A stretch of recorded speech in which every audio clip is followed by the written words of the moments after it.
Right, so hey everyone and welcome back to another budget photography video. In this video I want to do a video that I did last year, and that was the 500D in 2019. Now I want to do the 500D in 2020. Is it still a good camera? I mean, I've ditched it now for the 5D Mark II, a full frame camera. So, is it really any good? And in short, yes, it's very, very good for the vast majority of people. Now this is my 500D. I've got a battery grip on here so that I can hold it vertical and horizontal, and I get extended battery life.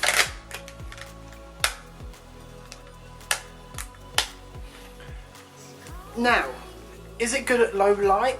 It's okay. It's got low light abilities if you get the right lens. Now it does have some problems with it. It's got an ISO range of 100 to 6400, which isn't too bad. Does most things. It's got a max shutter speed of 1/4000th of a second, and that's really all that you can say. It's got a 15 megapixel CMOS sensor.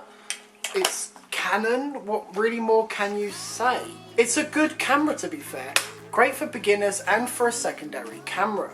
And the main reason I'm saying that is because of the red and white dots. This takes EF and EFS lenses, which there are a bundle of. There are loads of different lenses, from the fast prime 50mm full frame all the way to a Tamron 55 to 200, or even if you stick with the basic Canon 18 to 55 kit lens.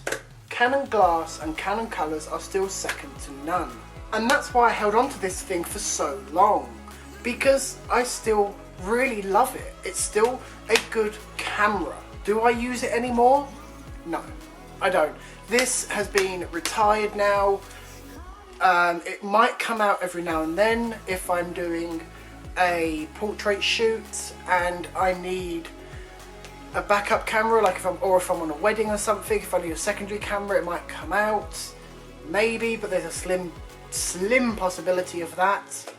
I'm debating whether or not to put it on eBay, so we'll just have to see what the future holds for this camera. And to be fair, for the price that you pay for that camera, you're getting more than what you would if you paid the same for a brand new camera.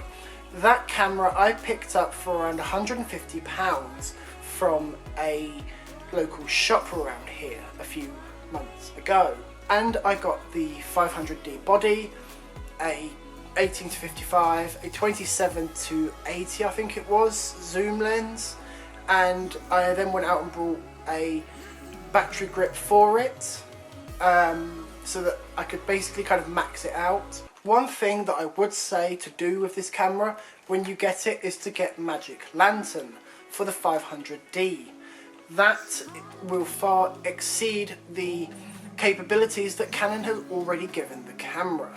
Now, I didn't put Magic Lantern on my 500D. I actually have Magic Lantern on my 5D Mark II, and surprisingly the features on this are way better than the features in the Mark III, and I'll get to that in another video. The Mark III, and I'm not sure, but maybe the Mark IV as well, with just a little hack, but I'll get into that in another video. As I said, I would really strongly advise you to put Magic Lantern onto your cameras, but please beware, it is a firmware hack and it can damage your camera. And like it says on the website, Magic Lantern are not responsible for the damages, and neither am I. I am not responsible. If you decide to put this software on your camera, that is totally down to you. It can damage your camera, and it is not supported at all by Canon Incorporated at all. They don't acknowledge the software as far as I know, or anything like that. It's just, yeah. But it can do wonders for your camera. Now, you do have to make sure that you are on the right software and lots of other different things, but anyway, that's getting besides the point.